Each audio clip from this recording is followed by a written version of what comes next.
If you spend enough time around stressed, cynical, or anxious people, your brain will start copying their emotional state, and you probably won't notice it happening.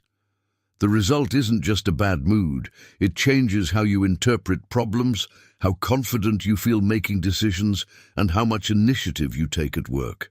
Which means the emotional climate around you can quietly shape your career trajectory. Over time, emotional contagion creates a hidden cost: slower thinking, reduced initiative, and environments where pessimism spreads faster than progress. The reason is neurological. Your brain contains systems, often called mirror mechanisms, that automatically simulate the emotional states of the people around you. It's how humans synchronize socially. But in modern environments, that same mechanism can lock entire teams, families, or workplaces into the same emotional loop. And this isn't about being too sensitive. Even highly analytical people are influenced by emotional contagion because the process happens before conscious awareness.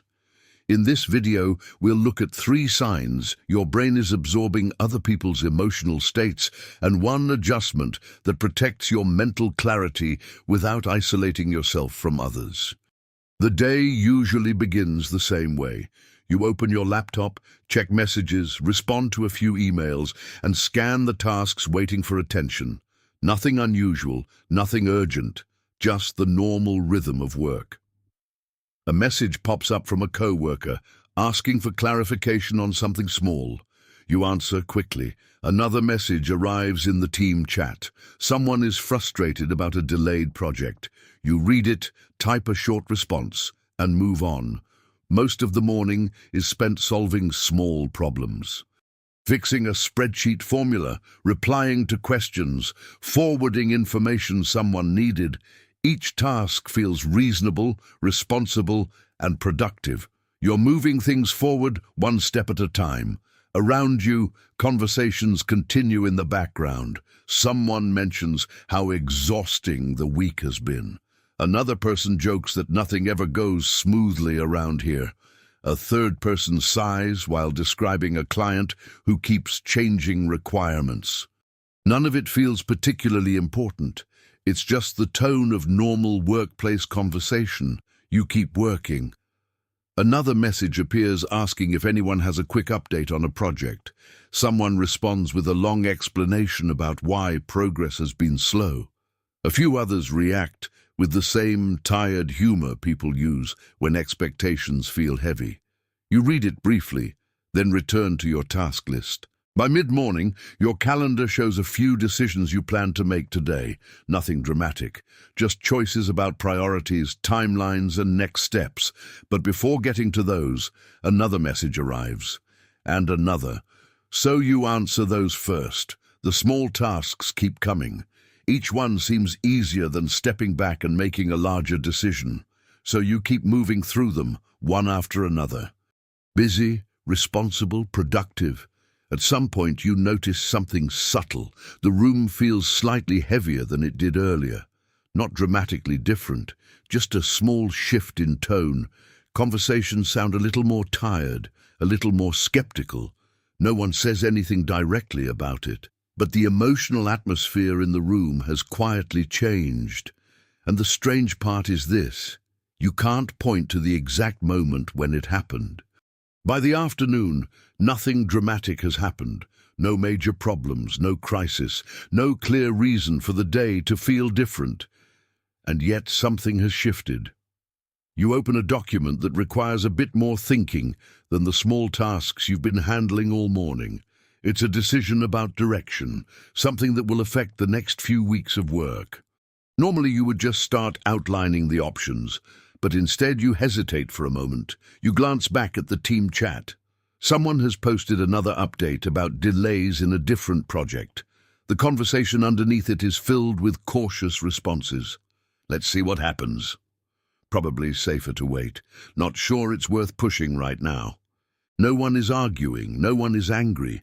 The tone is calm, reasonable, professional, but it carries a certain weight. You return to your document. The task hasn't changed, the information hasn't changed, but the way it feels to make the decision is slightly different. The option that involves initiative now feels riskier than it did this morning. The option that involves waiting feels safer. You scroll through the document again. Across the room, someone mentions how the market has been unpredictable lately. Another person agrees. Someone else says it's probably better not to rush anything. Again, nothing dramatic, just ordinary conversation. But slowly, a pattern begins forming. People speak a little more cautiously. Ideas are introduced with more hesitation. Small uncertainties receive more attention than opportunities. And as the afternoon continues, something subtle happens inside your own thinking. You start evaluating decisions through the same emotional tone surrounding you, not consciously, not deliberately, just quietly. The environment becomes the reference point. Have you ever noticed your motivation change after spending a few hours around people who seem slightly discouraged or skeptical? The strange part is that no one in the room decided this shift together. There was no meeting about it. No one announced a new mindset, and yet the atmosphere is now shared. The next morning begins almost the same way. Messages, updates, a quick scan of overnight emails. You open the project document you postponed yesterday. The decision still needs to be made. The information is the same. The timeline hasn't changed. But the sense of momentum you expected to feel isn't there. Instead of immediately outlining the next step, you reread the notes. Then you check a few other documents. Then you open the team chat again to see if anything new has appeared. Someone has posted another update about a complication in a different department. The discussion that follows is thoughtful and careful. People are weighing risks, considering delays, suggesting patience. No one sounds alarmed, but no one sounds particularly energized either. You return to the document. The decision in front of you still has two paths. One involves moving forward and testing an approach. The other involves waiting for more information. Yesterday, the first option seemed like the natural choice. Today, the second one feels slightly more comfortable. So you leave the document open and answer a few messages first. A request for clarification, a quick question about scheduling, a small correction someone needed in a report. Each task takes only a few minutes, but an hour passes, and the larger decision is still sitting there. Eventually you add a comment to the document. Let's review again once we have a bit more data. It sounds reasonable, responsible, measured. Later in the afternoon, a co-worker stops by your desk to ask about the project. You explain that you're waiting to see how a few other things develop first. They nod. That probably makes sense. The conversation ends there. Nothing feels wrong. No mistake has been made. But something small has changed in the rhythm of progress. A decision that could have started movement has quietly turned into a pause, and across the room, similar pauses are appearing in other conversations. Projects move forward, but slightly slower. Ideas are discussed, but with more caution. Momentum hasn't stopped. It has just become heavier. After a few weeks, the pattern becomes easier to notice, not because anyone announces it, but because the same tone keeps appearing in small moments throughout the day. A new idea comes up during a meeting. Before anyone evaluates the idea itself, the conversation drifts toward the possible complications. Someone mentions how similar attempts didn't work in the past. Another person points out the uncertainty in the timeline. The discussion stays calm and professional, but the energy moves in a predictable direction. Caution first, movement later. Sometimes movement never comes. You start to see the same rhythm in everyday conversations.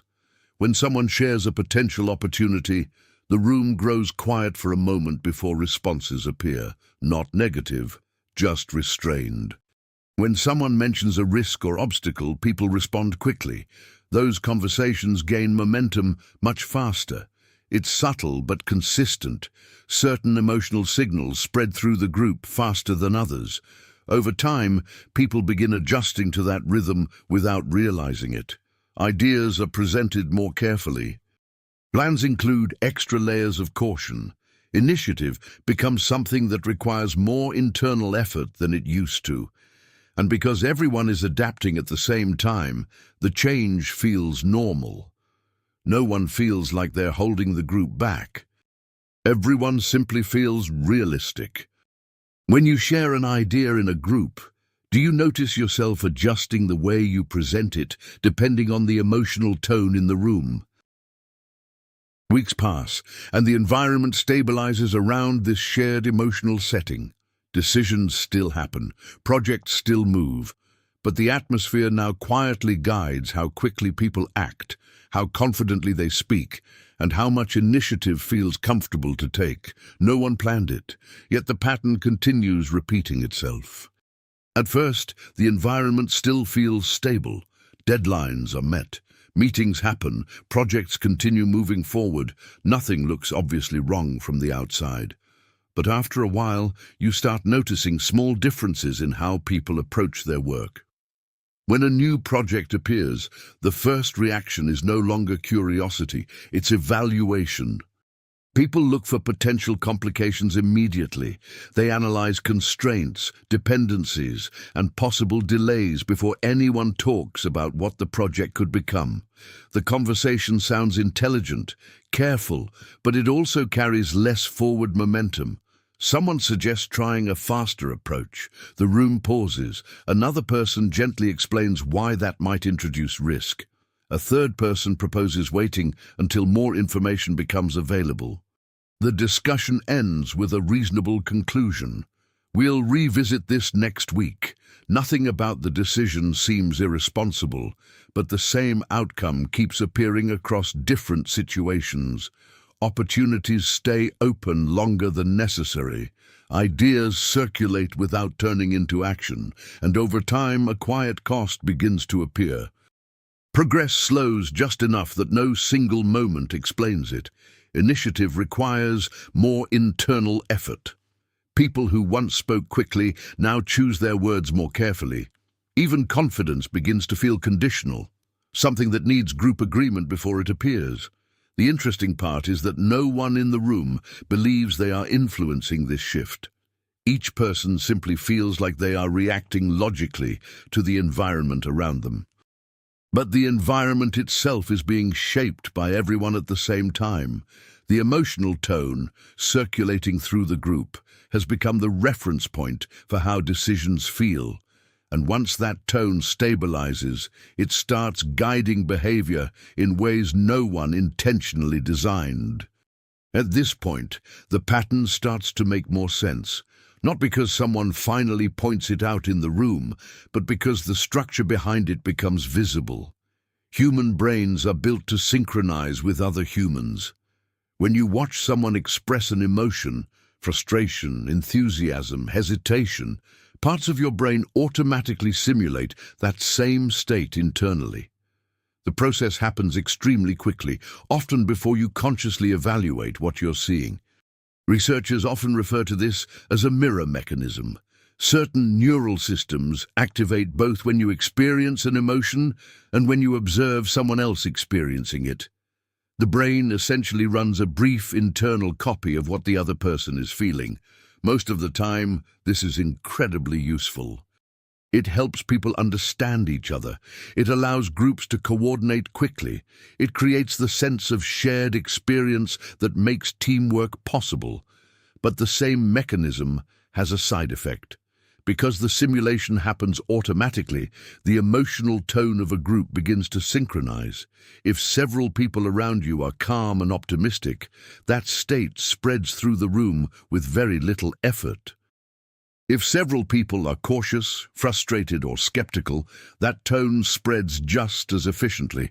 No one has to announce it. The brain simply mirrors what it repeatedly observes. Over time, the environment stabilizes around the emotional signals that circulate most often. People then make decisions from inside that shared emotional setting, which explains something that previously felt confusing. The shift in motivation you noticed earlier wasn't the result of one conversation. It was the result of dozens of small emotional signals gradually aligning across the group. Your brain was quietly synchronizing with the emotional climate around you, and because the process happens before conscious awareness, it rarely feels like influence. It simply feels like your own thinking. Once you see the pattern, a different question naturally appears. If emotional states synchronize automatically inside groups, what determines which emotional tone becomes dominant? The answer usually isn't personality. It's exposure. The emotional signals your brain observes most frequently are the ones it begins to simulate most often.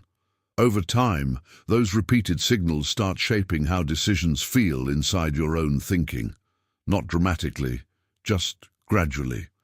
If the surrounding environment regularly expresses hesitation, uncertainty, or quiet pessimism, those signals become familiar. Your brain begins predicting the same tone when evaluating new situations, which means initiative starts feeling heavier than it did before. Not because you suddenly became less capable, but because the emotional reference point around you shifted. The same process works in the opposite direction.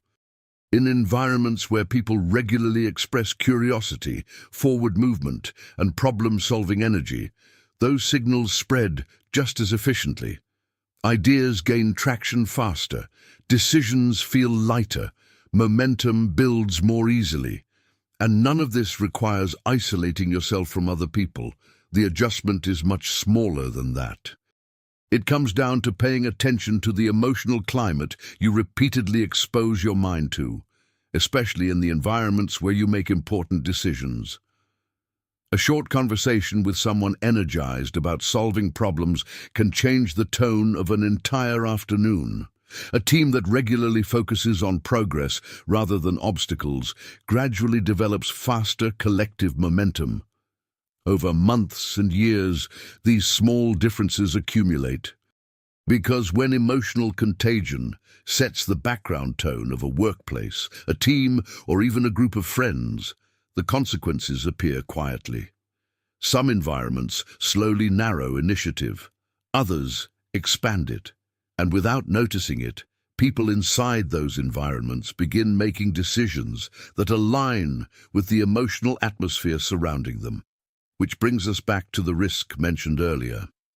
The emotional climate around you doesn't just influence mood. Over time, it shapes how clearly you think, how confidently you act, and how much initiative feels natural to take.